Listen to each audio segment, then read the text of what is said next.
Olá, meus amigos, minhas amigas do site Notícias Agrícolas.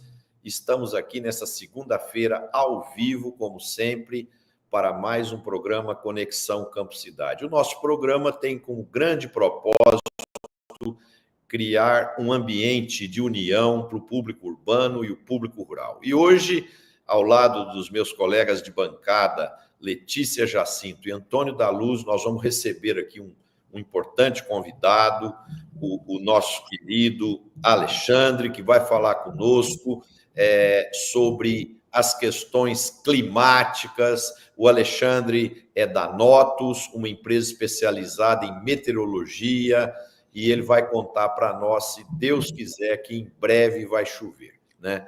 Ô Alexandre, eu queria, para já te dar as boas-vindas e passar o microfone para você, eu já queria engatar uma pergunta aqui.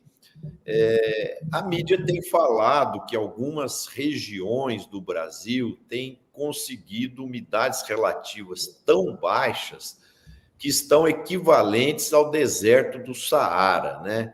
Então, eu queria que você comentasse um pouquinho todo esse contexto e para o público urbano, o que isso impacta, para o público rural, o que isso impacta e quando nós vamos ter chuva. Marcelo, eu acho que o Alexandre caiu. Boa tarde a todos. Agora...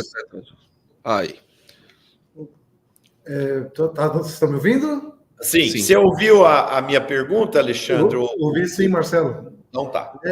Gostaria de desejar boa tarde a todos, especial aí para você, Marcelo. Bom, a gente está numa situação realmente extremamente preocupante, tanto no meio, né, rural quanto no meio urbano.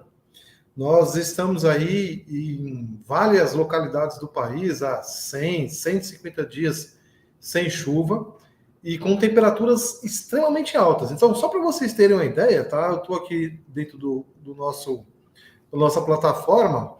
A temperatura hoje ela chegou a 42,1 graus em Cuiabá, né? 40 graus em várias localidades aí do Mato Grosso do Sul, acima de 36 graus no interior do Sudeste, né? No norte do Paraná, 37, 38 graus, por exemplo, na região de Toledo, que fica no oeste paranaense. E com essa condição de não chuva, né, durante tanto tempo, a umidade chegou a valores extremos. Então, só para a gente entender, a Organização Mundial da Saúde ela fala que o ideal para a vida humana, né, seria umidade acima de 60%. Ok. Abaixo de 30%, né, ou seja, entre 20% e 30%, nós entraríamos numa situação aí de atenção, né, ou seja, já é uma situação que requer um cuidado a mais, né? A gente abusar mais da água, usar protetor hidratante na pele, etc, etc, evitar a exposição nos horários de pico.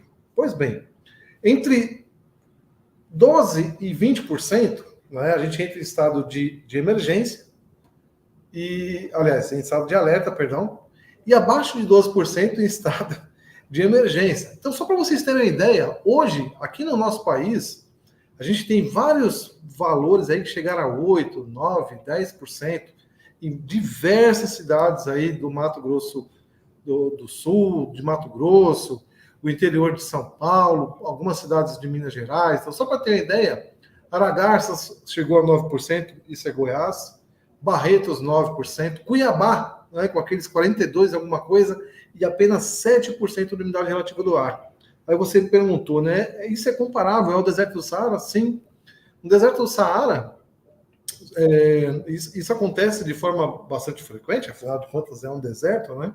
E a umidade lá ela chega com bastante facilidade no começo da tarde abaixo da marca de 10%. Então, o que, por exemplo, o cuiabano hoje vivenciou com mais de 42 graus e umidade de 7%, é um clima completamente parecido com o que, né, você tem na região do deserto do Saara. Então, infelizmente, Marcelo, né, uma comparação que a gente faz aqui e que faz todo sentido imaginar. E isso não é só, né, vamos dizer assim, né, uma condição de interior, né, não é uma condição só rural. Na cidade de São Paulo, hoje, à tarde, chegou a 12% em algumas localidades. Então, quer dizer, tanto na região do interior quanto nas grandes cidades, né, todas as capitais do sul e do sudeste estão próximas à faixa litorânea, a gente chegou aí a valores, né, que colocaram a cidade em estado de emergência, né, em estado de alerta em algumas cidades e estado de emergência em outras, como aqui na capital paulista. Eu estou aqui na capital paulista. Então, os efeitos para isso são os mais diversos. Então, só para a gente ir pontuando um a um, e depois a gente pode esmiuçar um pouco esses dados. Nós estamos, esse ano, com mais do que o dobro de queimadas no país, sendo que em algumas localidades a gente está aí com 5, 6 vezes mais do que o registrado no ano passado, né? O dobro sempre comparado com o ano passado. Então, por exemplo, o estado de São Paulo está com mais de quase 500%, né, entre 400% e 500%, não lembro o valor exato, mas é 400 e alguma coisa, a mais de focos de queimadas do que no ano passado, né? Então, se você olhar, provavelmente aí, né, onde vocês todos estão, o céu está meio acinzentado, você olha para o sol, está aquele, né, aquele fim de tarde que o pessoal fala, nossa, que fim de tarde bonito, aquele fim de tarde alaranjado, mas isso nada mais é do que poluição em suspensão, né? E aí os raios solares, ao atravessar a atmosfera, dá aquele tom alaranjado, bonito de fim de tarde, mas, infelizmente, a realidade, ela, né, apesar de bonita, ela é muito preocupante. Então, se a gente correr aí os números das queimadas, né, infelizmente aí atingindo a nossa fauna e flora, né, mas se você correr também aí os hospitais, né, com o número de pessoal que está internado ou está sofrendo algum problema respiratório, né, isso deve estar batendo aí recorde, se não, assim, né, muita gente doente. Então, a gente até brinca aqui no escritório, né, que é a sinfonia da tosse, né? Uns estão fungando, outros estão tossindo. Eu mesmo fiquei 15 dias, né, com uma tosse que não ia embora. E isso, todo mundo tem um colega, um parente que está nessa mesma condição.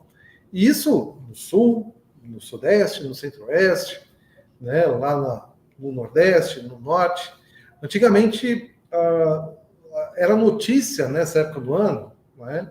A gente ouviu falar de Brasília, que as escolas paralisavam as aulas de educação física durante alguns períodos do ano por conta da baixíssima umidade relativa do ar. Então, isso era, vamos dizer assim, uma exclusividade de áreas mais interioranas, né? Mas de lá para cá a coisa se expandiu. Então, assim, a gente está em linha reta a menos de 100 quilômetros, né? A gente que eu digo a cidade de São Paulo, né? Em linha reta, a menos de 100 quilômetros da costa, né, do Oceano Atlântico, e a umidade está baixíssima, né? E aí tem várias atividades aí que deveriam estar suspensas, né, como todas as atividades ao ar livre. Então, por exemplo, o carteiro, né, deveria deixar de trabalhar num dia como esse, as aulas de educação física. A gente viu aí que as comemorações, né, do dia 7 de setembro, em algumas localidades, elas foram canceladas, e é isso que tem que acontecer mesmo. Atividades ao ar livre são assim, verdadeiros venenos, né, nessa condição que a gente está observando. Hoje saiu também um estudo de um instituto suíço, colocando a cidade de São Paulo como o pior ar a ser respirado no mundo. Então, olha que absurdo, né? Tem regiões que são extremamente famosas, né, por algumas regiões da Índia, da China, a própria cidade de Cubatão, né, são famosas aí por qualidade do ar ruim, mas a cidade de São Paulo hoje, né, junta a poluição da própria cidade com a fumaça das queimadas que os rios voadores, né, trazem do interior do país, com a umidade que chegou aí em 12% e com temperatura de 34 graus, aí realmente fica muito difícil respirar, viu, pessoal? Alexandre, a Letícia quer te fazer uma pergunta agora. Pode ficar à vontade, Letícia. Alexandre, a gente tem aqui na nossa bancada nos acompanhando também o professor Roberto Rodrigues e o Tejon, né? E os dois estão em Cuiabá. Conforme você foi falando aí, foi me dando aquele calor, 42 graus e 7% de umidade. Coitado deles que estão por lá hoje em um congresso grande fazendo uma palestra. E eu estou em Barretos, né, 9% de umidade, então realmente a gente tem sofrido bastante isso daí. Mas eu vou trazer alguns dados aqui do que você estava falando, né? O INPE trouxe que em 2024 a gente teve registrados mais de 147 mil focos de queimada no Brasil, sendo a parte maior no Mato Grosso e no Pará, né, os mais importantes. O IMEP está alertando que o tempo vai seguir bastante seco no país. Num relatório da CNA, com os dados da Clima Tempo, né, ela trouxe que grande parte do Brasil está entre 100 a 150 dias sem chuva, então é um cenário bastante desafiador para todos os agricultores e pecuaristas do Brasil. Então, eu queria te perguntar em relação a isso, né, esse longo período de estiagem, em especial essas altas temperaturas que você trouxe, elas estão causando redução da fotossíntese e até abortamento das flores. Então, a gente pode esperar uma queda na produção das culturas perenes, como no caso do café, que está início da temporada da florada em muitas regiões produtoras do país. Você me fala isso, a gente está trazendo um pouquinho esse tema para o agro, o que os agricultores poderiam esperar. Bom, Letícia, a boa notícia, né, é que tudo isso que a gente acabou de relatar, né, está chegando ao fim. Lógico que ainda tem um períodozinho aí, né, até que tudo acabe, né, ainda pode piorar um pouco mais, mas já começa a aparecer aí a luz no fim do túnel. Então, por exemplo, nós teremos a partir desta semana, né, a partir da quinta-feira, uma frente fria que finalmente volta a provocar chuva no sul. Quando a gente fala do sul, né, as pessoas já lembram do Rio Grande do Sul, mas até lá está seco, né, nessas últimas semanas. Então, essa frente fria ela vai conseguir avançar pelo sul, por Santa Catarina, pelo Paraná, e ela começa a avançar também, né, pelas demais regiões do Brasil. Essa primeira frente fria vai trazer chuva só mais para o sul mesmo.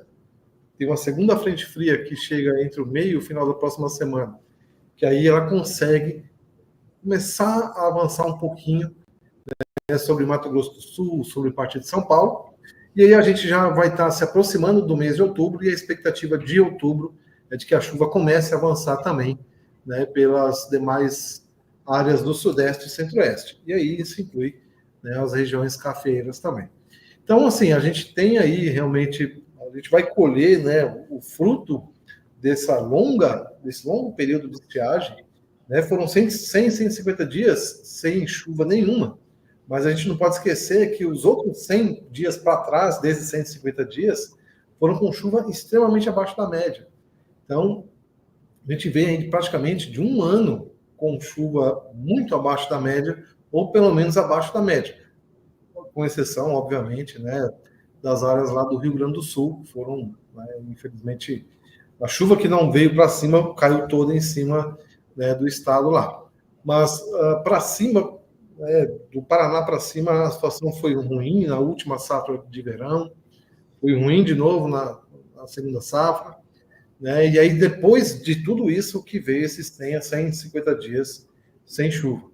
Mas, repito, né, a gente começa a enxergar aí os mapas de previsão trazendo chuva aí para agora, né, o período de plantio, tanto da safra de grãos aí, né, 2024, 2025, e beneficiar também algumas áreas aí, né, do cafeicultoras, né, que estão com uma situação bastante complicada, assim como as regiões de cana. A cana, para, né, todo o problema que já está aí sendo teve, né, nessas últimas semanas, não teve as queimadas, né? Então, quer dizer, a água que está sendo esperada aí para as próximas semanas também vem beneficiar aí essa condição aí, né, de solo extremamente seco e temperaturas extremamente altas, né? Então, as queimadas também devem melhorar aí ao longo do mês de outubro. Mas, né, como eu falei no início, antes dessa melhora ainda vem uma piora, né? Porque, por exemplo, essa semana é uma semana, infelizmente, bastante caótica. Essa temperatura de 40, 42 graus, ela vai se repetir a semana inteira. E essa umidade extremamente baixa também. Então, quer dizer, é prato cheio para que tudo isso que a gente falou permaneça por pelo menos aí mais 10 dias, 15 dias, né? E isso mantém as condições para queimadas. Tá? E aí depois, sim, aí vem um pouco do alívio com o retorno da chuva, né, que começa de forma gradativa, lenta, né? Então o agricultor ele tem que ficar também, vamos dizer assim, apegado ali no curto prazo, né, nas previsões de curto prazo, tá? Mas tudo isso que a gente vivenciou nesses últimos meses está tá próximo de acabar. O Antônio da Luz. Boa tarde, Marcelo. Boa tarde, Letícia. E boa tarde muito especial para o Alexandre Nascimento, nosso convidado de hoje. Marcelo, eu quero te fazer uma pergunta. Não é nem a que eu quero ter respondido, mas que eu imagino que a maior parte da nossa audiência gostaria de saber. Essa chuva que você está dizendo que deve vir agora, depois da segunda frente fria, ela vem numa quantidade suficiente para trazer umidade depois de tanto tempo perdendo umidade? Porque, veja, esse solo já perdeu muito, teve muita evapotranspiração, né? Então, não é qualquer chuvinha que vai umedecer o solo o suficiente para fazer esse plantio. No radar de vocês, meteorologistas, vocês acreditam que a gente pode ter um atraso de plantio significativo que possa eventualmente comprometer o volume da nossa safra? Antônio, muito boa a sua pergunta, né? Obviamente que depois de, como eu falei, né, um ano com chuva abaixo da média, existe um déficit aí, né? Existe um gap gigantesco, né? Então, a dica desse ano é os agricultores, né? Eu não estou querendo aqui, né, ensinar o padre a rezar a missa, mas assim, as margens elas estão muito pequenas, então não tem espaço para muito erro. Então a dica é olhar aquilo que ali, olhar talhão a talhão a chuva que caiu, e ela deve começar a cair, né, em algumas áreas aí do sul, por exemplo, no Paraná, ainda nesse mês de setembro, mas pegando aí Mato Grosso do Sul, São Paulo, né, Goiás, Mato Grosso, principalmente a partir de outubro. Então isso já começa aí a dar uma semana, mais ou menos, aí, né, de atraso. Agora, vale lembrar uma coisa, a sua colocação ela é perfeita, né, porque vai ter que chover um pouco mais do que normalmente o cara esperaria para começar a plantar. Então, assim, deu ali a umidade suficiente, olhou a previsão, tem perspectiva de que a chuva venha, eu acredito que dê para ir sem muitos problemas. É lógico que todo mundo vai olhar o retrovisor. O ano passado deu 2, 3, até 4 replantios. Esse ano, provavelmente, se você seguir essa dica de olhar a quantidade de umidade que já caiu, em algumas áreas, Antônio, vai ter umidade suficiente, não é? Em todas não. Como você bem falou, assim, existe aí um gap gigantesco.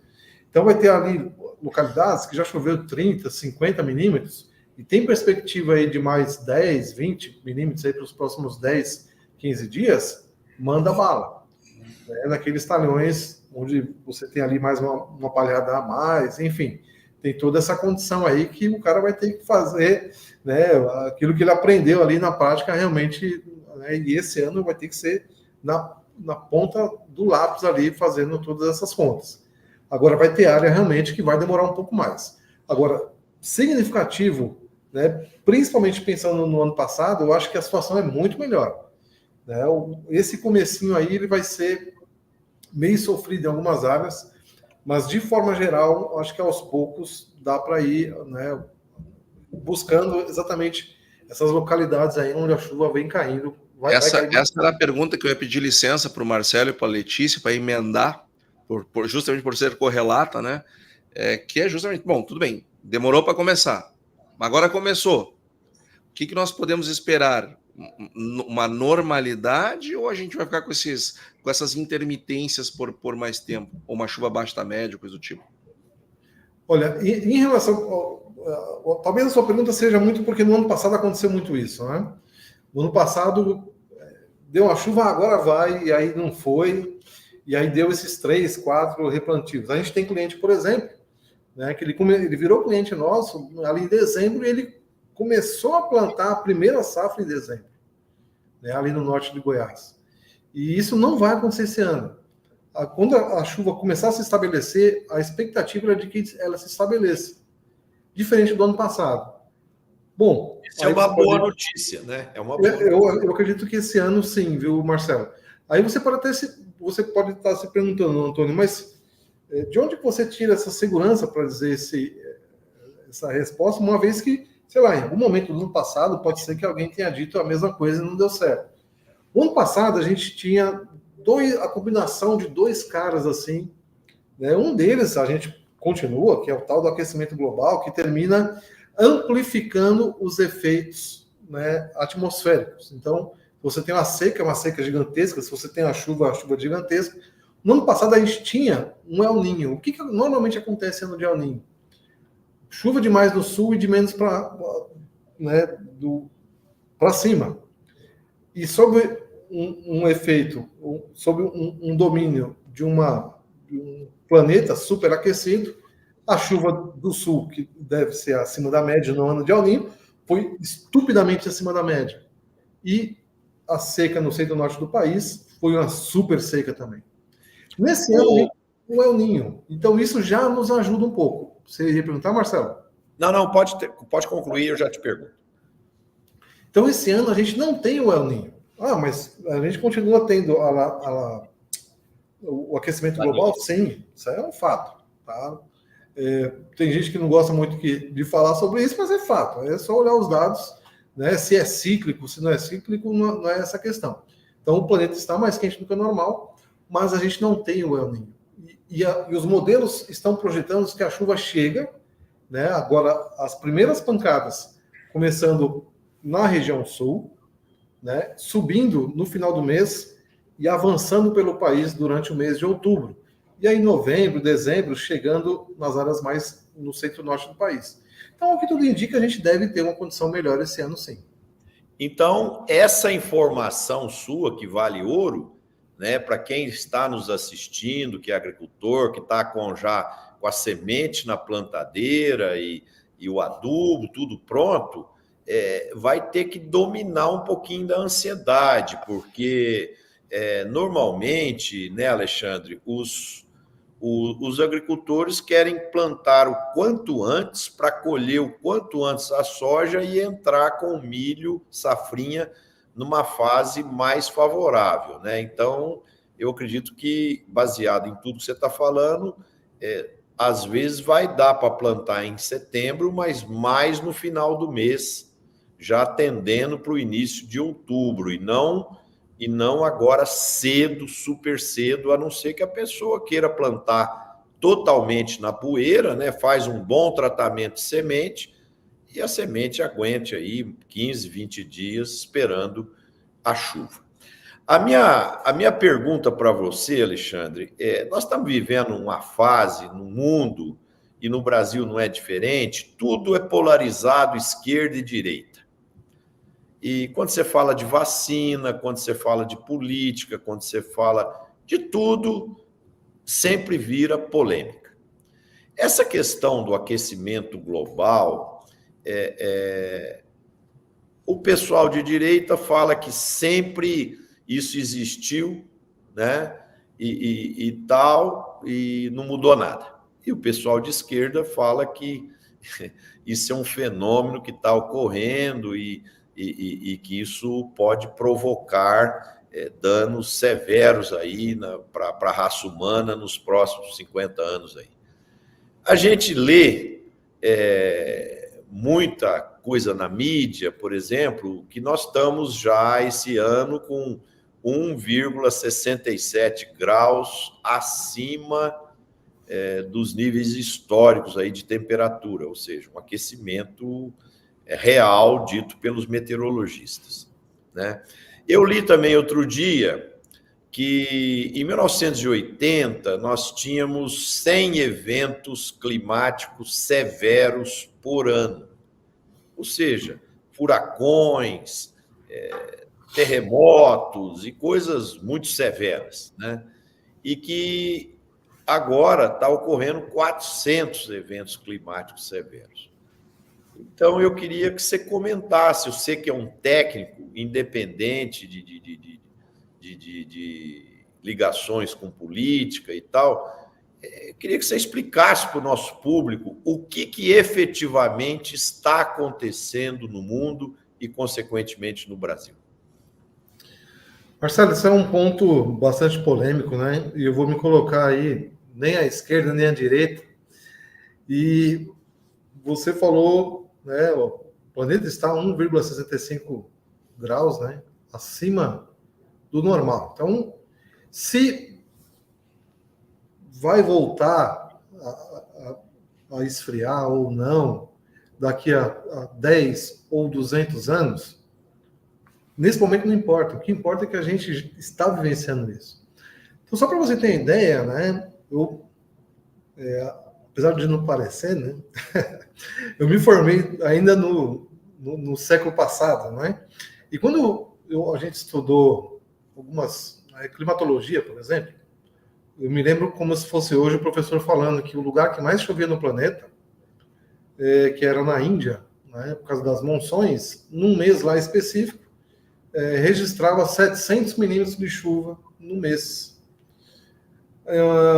E olha só, naquela ocasião, né, do ocorrido no litoral norte de São Paulo, em uma única madrugada choveu 700 milímetros.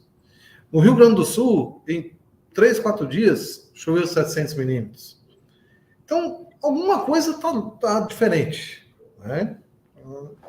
Então, eu não consigo explicar de outra forma senão, né, esse superaquecimento do planeta está potencializando os efeitos nocivos. Quando a gente citava seca, como eu falei, né, em um momento aí, a gente lembrava de Brasília, que chegava a 12%, 3, 4 dias no ano. Hoje, o estado, né, praticamente todos os estados do Brasil, em algum momento, chegam a temperaturas extremamente altas. Nós tivemos, quando eu comecei a trabalhar ainda no finalzinho do século passado, para a gente chegar à conclusão de que a cidade de São Paulo ia chegar a 33 graus, a gente fazia tanta conta para tentar, né, não vai chegar a 33, vai bater nos 32,5, porque 33 é o recorde absoluto. Ontem, domingo, chegou a 36. Em vários momentos chegou a 37, né? Então você vê que esses valores extremos, eles estão cada vez mais frequentes. E a coisa, quando acontece, ela acontece de forma assustadora. Então, se você pegar só aqui no nosso mundinho, né, no Brasil, tanto de coisa que a gente ouviu falar, teve a ventania que deixou... Eu, por exemplo, eu fiquei quase uma semana sem luz no ano passado. Teve a chuva do litoral norte de São Paulo, teve os eventos lá no Rio Grande do Sul, né? Enfim, a gente consegue aqui rapidamente... Não, aí você pode, só adicionando, por exemplo, você vê o canal do Panamá, tá seco, daqui a um pouquinho não passa navio mais lá, você pega o Rio Amazonas, né?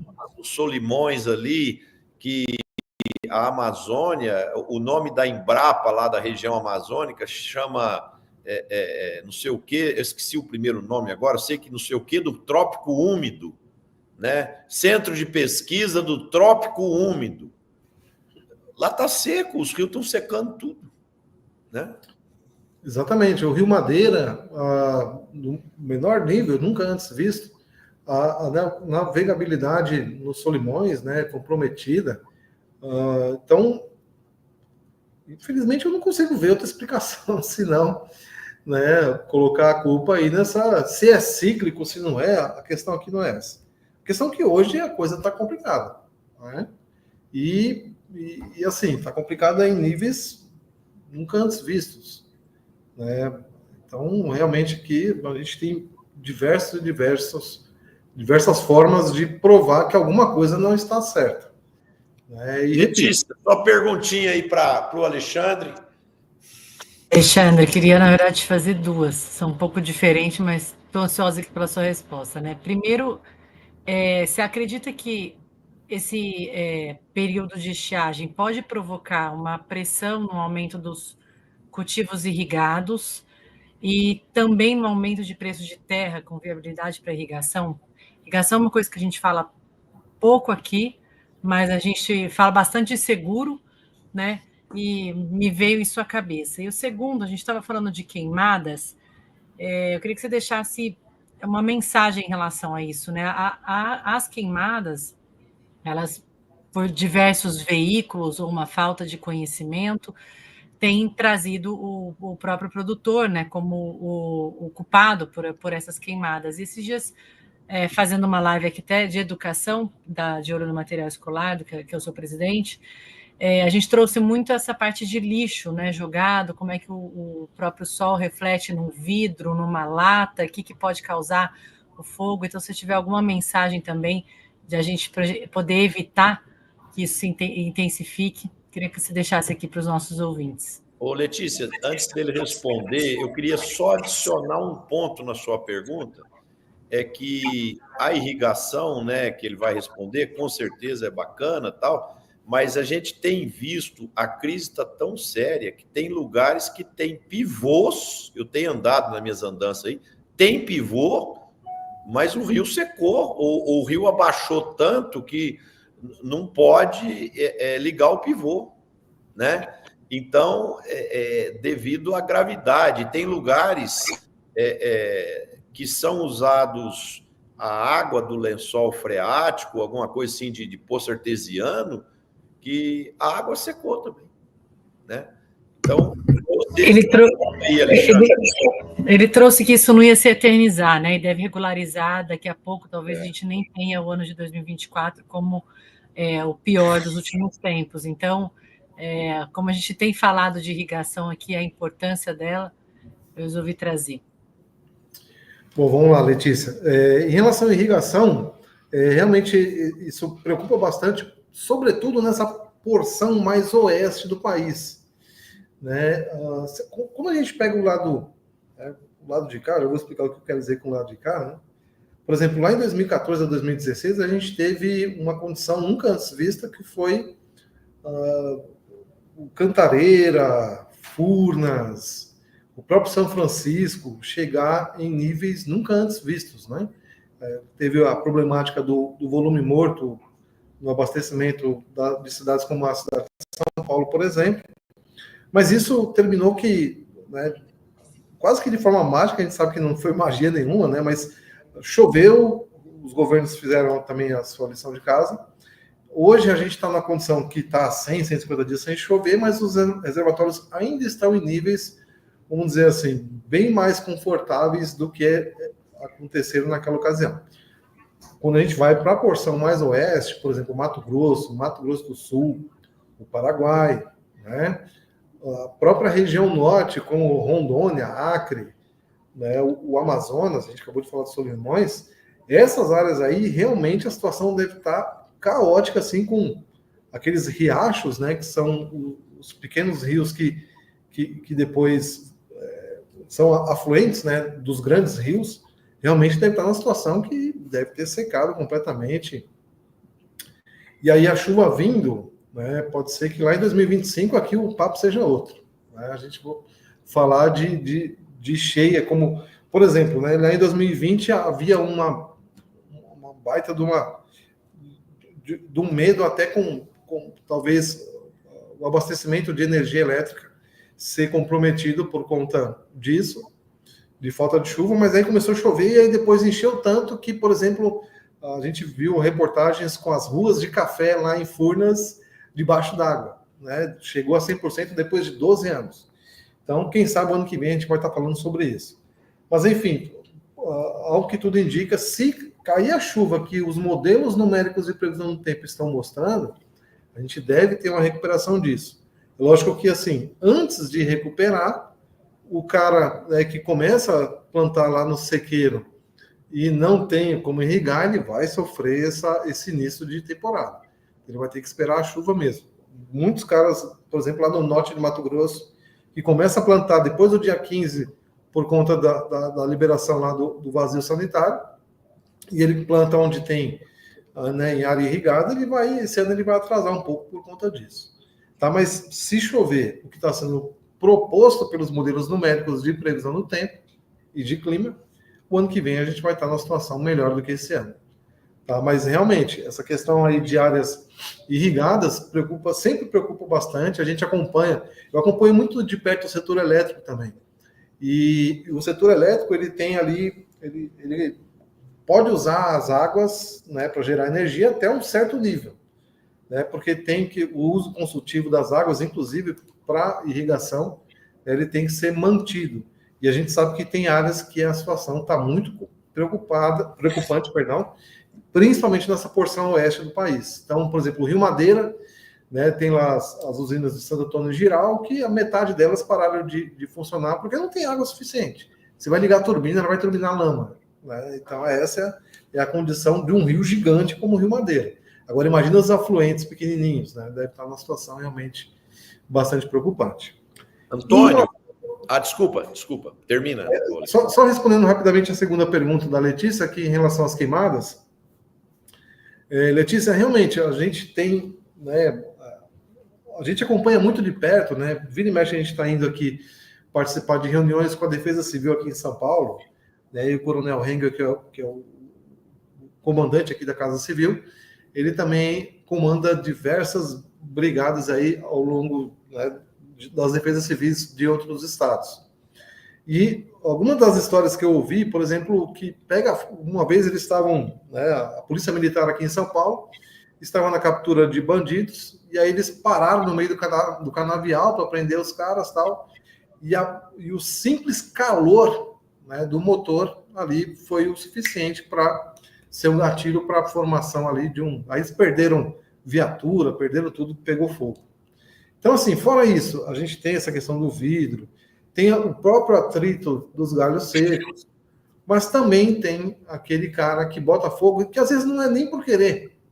Né? O cara, essa questão de fogo, todo mundo colocando fogo ao mesmo tempo, né? Tem um termo aí que usaram recentemente. Assim, pode ser que tenha, né? A gente não está aqui para apontar dedo, mas a gente sabe, a gente que trabalha no meio rural, né, ou faz essa ponta, né, viaja, a gente conhece todo mundo e a gente sabe o quanto que é caro você manter a qualidade do solo. Então, o cara não vai botar fogo ali, ele está tratando aquela terra ali durante 4, 5, 6 anos seguidos, né, para chegar num perfil de solo perfeito, vamos dizer assim, ou quase perfeito, para chegar lá e botar fogo de propósito. A gente sabe que a coisa não é bem assim. Mas uma das coisas que a gente sempre coloca, né, pessoal, está extremamente quente, como eu falei, 40 graus, 42 graus, umidade relativa de 10%, 12%, ou abaixo disso, 8%, 7%. A evapotranspiração, como o Antônio falou, está gigantesca, não chove há 150 dias, então quer dizer, se você simplesmente pensar na faísca, vai pegar fogo e você não vai conseguir controlar aquele incêndio. Então, assim, junto à folha, né, isso é uma prática que as próprias pessoas, né, ali no seu sítiozinho varre ali as folhas, faz um montinho, bota fogo. Não faz isso, porque se bater um vento e uma fagulhazinha dessa pegar numa área que está extremamente seca por tudo isso que a gente falou, vai espalhar e vai sair do controle. Então, assim, eu acho que a dica é essa, né, tentar evitar ao máximo, né, e não se preocupe que eu estou do seu lado, eu sei que você, agricultor, não faz isso, né, mas é isso, né, tentar evitar ao máximo, porque se sozinho pega fogo, imagina se você dá sopa para o azar. O Antônio, eu queria agora fazer uma pergunta para você. Hoje já tem sinais de preocupação com essa seca no mercado da soja, né? Inclusive, a soja teve uma ligeira recuperação de preços, porque o mercado global já está atento, a safra americana já está praticamente definida, né? E agora as atenções se voltam para o Brasil e já se vê um atraso potencial no plantio e potencial quebra de produtividade ou diminuição de área, coisas desse tipo. Como é que você está vendo essa questão e qual a sua visão a respeito desse ponto? Com muita atenção, Marcelo, por isso que inclusive eu fiz a pergunta para o Alexandre, para conectar justamente com esse ponto que você está trazendo aqui.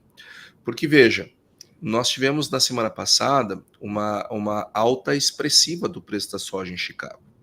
Inclusive, ela fechou acima dos $10.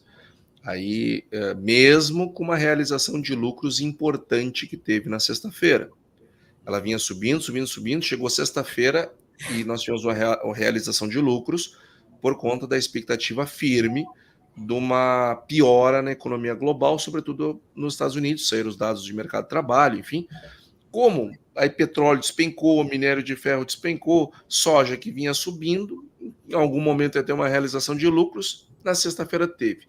Só que agora, na segunda-feira, nós tivemos uma nova alta, tá? Agora eu acabei de checar, fechou 10,16,50 o preço da soja, dando uma oportunidade de ouro para quem não travou ainda, poder estar tendo uma segunda chance, porque pelo que disse o Alexandre, logo vai normalizar essa questão das chuvas no Brasil, o pessoal vai conseguir plantar, vai ser diferente do ano passado, onde os produtores plantaram e tiveram que replantar. Não é isso que está no radar agora. Então, o nível potencial de perdas nesse ano, por pior que esteja a situação aqui, agora, neste momento, ela não é tão ruim como do ano passado, onde choveu, o pessoal plantou e estiou e perdeu, teve que replantar, estiou de novo, foi aquela coisa dramática. Então, eu vejo isso muito mais como uma oportunidade para quem ainda não fez posição do que qualquer outra coisa, Marcelo. E continuando assim um pouquinho ainda em cima dessa linha, depois a gente ouve a opinião também do Alexandre, da Letícia, Antônio. Hoje saiu a atualização do Focus e o mercado já reconheceu um crescimento para o PIB acima de 2,5%, né? Um número já, se não me engano, 2,68%, alguma coisa nessa linha. E já tem muitos bancos falando num crescimento ao redor de 3%. E o que ficou evidenciado nesse relatório do Focus de hoje é uma alta forte dos juros no Brasil, né? Subindo de 10,5% para 11,25% e subindo o ano que vem de 10% para 10,25%. Aí tem um outro ponto de atenção para o nosso público produtor de soja que nos assiste aqui, é o seguinte: se nós vamos subir o juro e se o juro americano vai começar a cair, a tendência é que o dólar caia. E se o dólar cair,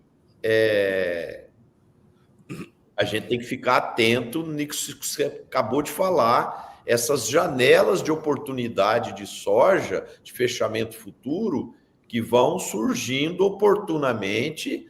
Isso é igual no futebol, quando o goleiro está caído ou está fora de posição, você pode chutar de longe que você marca o gol, né?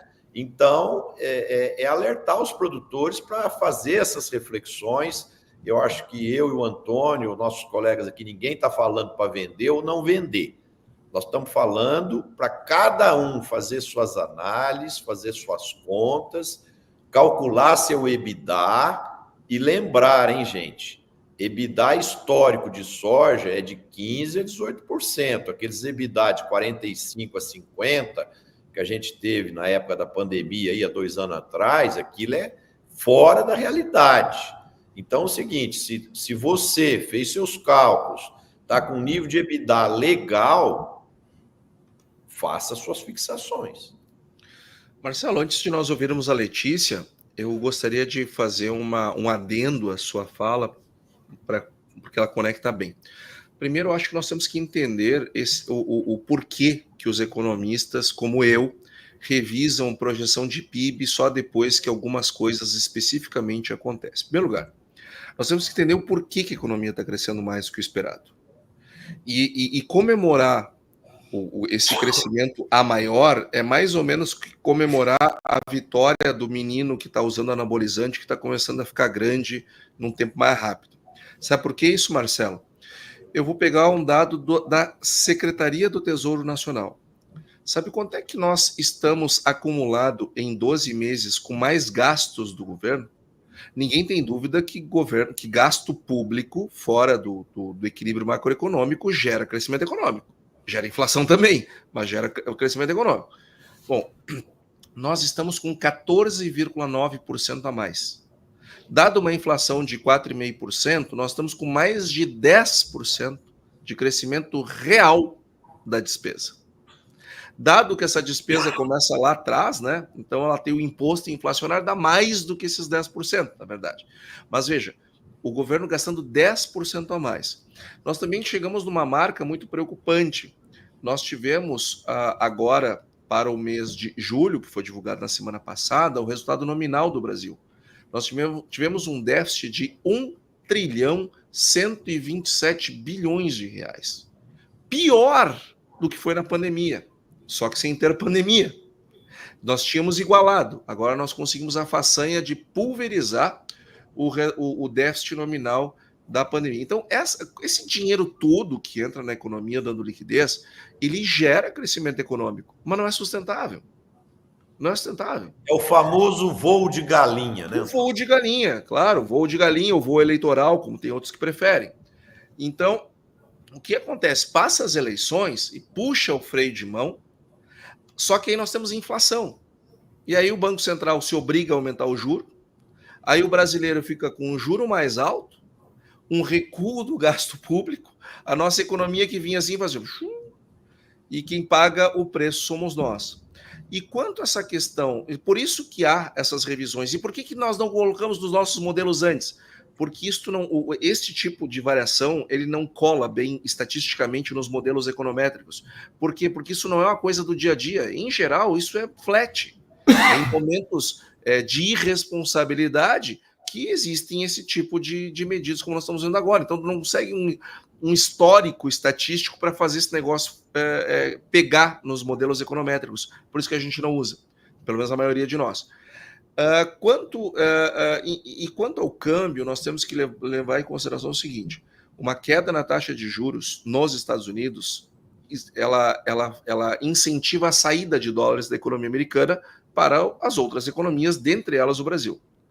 E o Brasil aumentando a taxa de juros, ele se torna ainda mais atrativo para o dólar. Ou seja, são duas forças que são baixistas para a taxa de câmbio. Mas isso não quer dizer necessariamente que o câmbio vai cair, porque o real pode perder mais força ainda a depender e a continuar desses déficits fiscais. Afinal de contas, a moeda que mais perdeu valor no mundo em 2024 foi o real, justamente pela irresponsabilidade fiscal que nós estamos vivendo. Letícia, Alexandre, vocês querem comentar alguma coisa nesse ponto?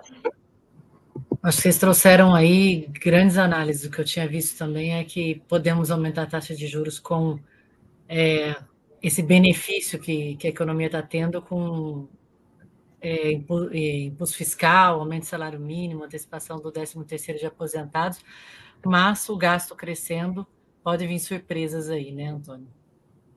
Alexandre? Marcelo, o Antônio brilhantemente aí, né, trouxe essas variáveis aí que são mais variáveis que a gente não pode controlar, né, assim como as condições do tempo, e realmente o que a gente pode esperar é um pouco mais de responsabilidade em relação ao poder público, né? Então, se a gente pode controlar alguma coisa diante de todas as variáveis incontroláveis que a gente está falando aqui, né, a gente espera que haja um controle um pouco melhor das contas públicas, né? Tem mais um outro ponto, Marcelo, que é a insegurança jurídica, né? O dólar deve vir para o Brasil mesmo, o único preponderante aí é a taxa de juros mais alta e o momento que a gente está vivendo, porque isso está sendo exposto muitas vezes não pela mídia brasileira, mas para fora a gente está vendo, né? Esse final de semana aconteceu uma grande manifestação no país e um retrato em Brasília diferente, né? Então, não sei, tempos difíceis. É difícil isso, infelizmente, né? Expõe insegurança jurídica no Brasil, com certeza, né? À medida que o Poder Judiciário se envolve diretamente nos negócios e, de uma certa forma, assusta o empresário internacional, isso é um problema para o nosso país, né? Imagina você, um coreano, ou um chinês, ou um árabe, que está lendo o jornal lá e vê o que está acontecendo, você fica muito preocupado se você vai investir aqui no Brasil. Então, eu acho que as nossas autoridades precisam começar a esquecer um pouco da política e colocar a mão na consciência e pensar no bem do país, né? E do bem dos brasileiros. Mas isso é muito difícil. Ô Letícia, antes de nós fazermos nossa rodada de fechamento, nós temos aqui mais alguns minutinhos. Você estava comentando comigo, antes de começar o programa, sobre essa seca e o impacto aí na laranja, né? Porque somada com o greening, né? Que é aquela praga que dizimou aí um percentual dos pomares. Muitos investidores do setor comprando áreas em Mato Grosso do Sul, em Minas Gerais, em Goiás, para começar um novo plantio de citros mais longe, mais distantes desses centros de ataque desse inseto que causa essa doença, né? E somando seca e doenças e insetos, pode faltar suco de laranja, não é isso, Letícia? É isso mesmo, Marcelo, você trouxe aí, né, essa doença, o greening não tem cura, e segundo a Fundicitro, cerca de 77 milhões de pés de laranja já estão contaminados, causando essa queda prematura. Mas a safra desse ano deve ser a pior dos últimos 30 anos, com 24% de quebra, segundo os especialistas. Os estoques estão tecnicamente zerados, então isso deve aumentar os preços, e as ondas de calor do ano passado acabou também coincidindo com essa florada do pomar e causou esses abortamentos. Então a gente vai ter um gap aí, né? O Brasil é o maior produtor e exportador, com 21% da produção mundial. Então essa crise pode demorar, segundo o CPEA, 3 anos para voltar ao normal. Então temos que ver quanto que os pomares vão aguentar aí, né, com essa quebra histórica. A gente fica triste, né, de ter que abordar esses assuntos de seca, de quebra de produção. A gente sempre gosta de falar aqui de coisa boa, mas também a gente não pode fugir à realidade, né, e nós temos que conversar aqui em cima de situações reais, para que a gente ajude o nosso internauta, os nossos espectadores a ter informação, ter a nossa opinião, para que eles possam fazer cada vez mais escolhas mais assertivas, tomarem as melhores decisões e, consequentemente, impulsionar o resultado dos seus negócios. Eu queria agora fazer a nossa rodada final, já estamos caminhando aqui para o final do programa, hoje passou muito rápido. E, Alexandre, você como nosso convidado, você é o primeiro aí, deixa sua mensagem para o nosso público e em 1 minuto aí, por favor, Alexandre. Bom, vamos lá, Marcelo, pessoal, Letícia, Antônio. Gostaria de agradecer primeiramente aí, né, o convite, estamos sempre à disposição aqui da Notos. Bom, a gente vem aí de meses, né, eu diria talvez até ano, com condição climática extrema, tanto de um lado quanto de outro, né, a chuva demais no Rio Grande do Sul, de menos com calor excessivo no centro-norte do país. Estamos ainda vivenciando essa mesma condição, não é? Mas os modelos começam a trazer aí uma possibilidade de melhora nessa condição, e isso, né, não poderia acontecer na melhor época possível, né? O pessoal, todo mundo de olho aí já para o plantio aí daqui a 6 dias, o final do vazio sanitário em algumas áreas do país, e a chuva vai começar a aparecer primeiramente no sul. Então a gente usou essa palavra aqui, né? O Marcelo trouxe essa palavra aqui, eu vou, né, reforçar para você: cuidado com a ansiedade. A gente sabe que o agricultor brasileiro está machucado dessas últimas 2 safras, algumas regiões são mais safras ainda, como por exemplo o Rio Grande do Sul. Mas esse ano é um ano que as margens estão muito pequenininhas, né? Então não tem espaço para erro. Espera a umidade cair no solo, olha a previsão no curto prazo, 5, 6 dias adiante, e só a partir daí coloque seu trator aí para semear as suas terras. Acho que essa é a dica desse ano. Vai chover? Tem perspectiva? Sim. Mas segura a ansiedade e vai na certeza, não vai na dúvida, não. Plantar no pó esse ano é bobagem. Tá? Então, essa é a nossa dica para ir para essa próxima safra. Letícia? Queria agradecer ao Alexandre, até por trazer para a gente essas boas notícias aí de quando vem a chuva, quando podemos esperar e que teremos chuva suficiente e constante pelo período do plantio. Então, boas notícias. Espero que essa discussão também traga novamente uma discussão mais acalorada em relação à irrigação, aumento, né, dessas licenças, a gente melhorar a área de irrigação no Brasil, aumentar a área de irrigação no Brasil, do seguro rural também, e um tema que eu trouxe aí, como que você explanou muito bem, que é essa responsabilidade em relação às queimadas.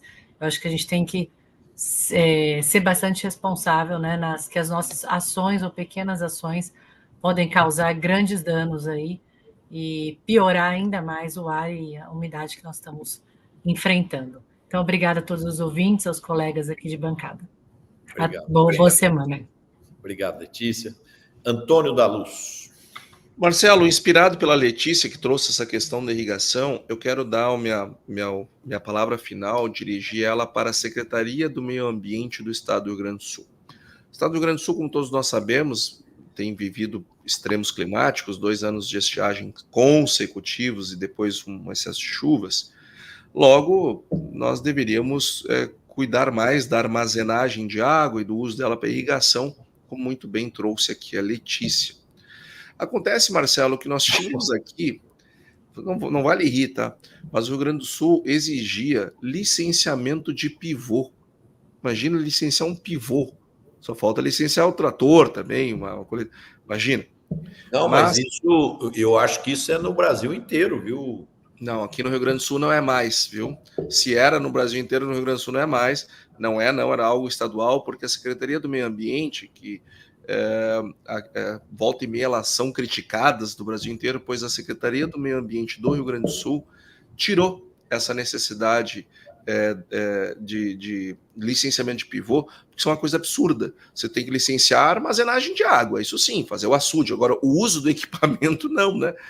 E era só um passo burocrático e que encarecia, e que a Secretaria do Meio Ambiente do Rio Grande do Sul entendeu de maneira correta que isso não fazia nenhum sentido e teve a iniciativa de tirar. Então, aqui meus cumprimentos à Secretaria de Meio Ambiente do Rio Grande do Sul, que teve a clareza, a inteligência e a perspicácia de fazer algo que venha ao benefício do produtor rural, com certeza, mas também do próprio uso dessa ferramenta de irrigação que traz intensidade para o processo produtivo, faz com que se produza mais por hectare, e se produzindo mais no mesmo hectare, salva-se florestas mundo afora. Então foi uma visão bastante equilibrada que nós queremos aqui reconhecer e cumprimentar a secretária Marjorie e o subsecretário Marcelo Camardelli. Legal, Antônio, muito obrigado aí pela presença de vocês. Queria agradecer ao Alexandre mais uma vez por estar aqui conosco. Foi muito valiosas as suas informações e tenho certeza que ajudou os nossos agricultores a definirem melhor esse planejamento e segundo o seu próprio conselho aí, vão dominar a ansiedade e esperar firmar a chuva, porque a gente não pode errar plantio, porque semente está caro, adubo está caro, e vamos tentar acertar, porque o Alexandre disse aqui para nós que quando a chuva vier, depois ela vai firmar e ela vai ficar regular, né? Bom, o meu recado final, primeiro eu queria agradecer os amigos lá do sul do Pará, lá da região de Xinguara. Eu estive lá na sexta-feira fazendo uma palestra na abertura da exposição de Xinguara, que é uma região muito tradicional de pecuária. Tive a oportunidade de conhecer vários pecuaristas lá e queria agradecer o presidente Joel, do Sindicato Rural lá, pelo carinho, pela atenção que tiveram conosco, e a todos os pecuaristas, né, que estão lá sofrendo com seca, sofrendo com preço, mas mesmo assim otimistas, que vai melhorar, que as coisas vão ficar bem, e é isso mesmo, né? É assim que a gente tem que acreditar, porque pensamento positivo traz coisas boas, e pessimismo e desânimo traz mais estresse e não adiciona valor. Bom, gente, era isso. Queria agradecer aos nossos internautas que nos assistiram, aqueles que irão nos assistir. Um abraço a todos e a gente se vê na próxima segunda-feira com mais uma Conexão Campo e Cidade. Um abraço e boa semana.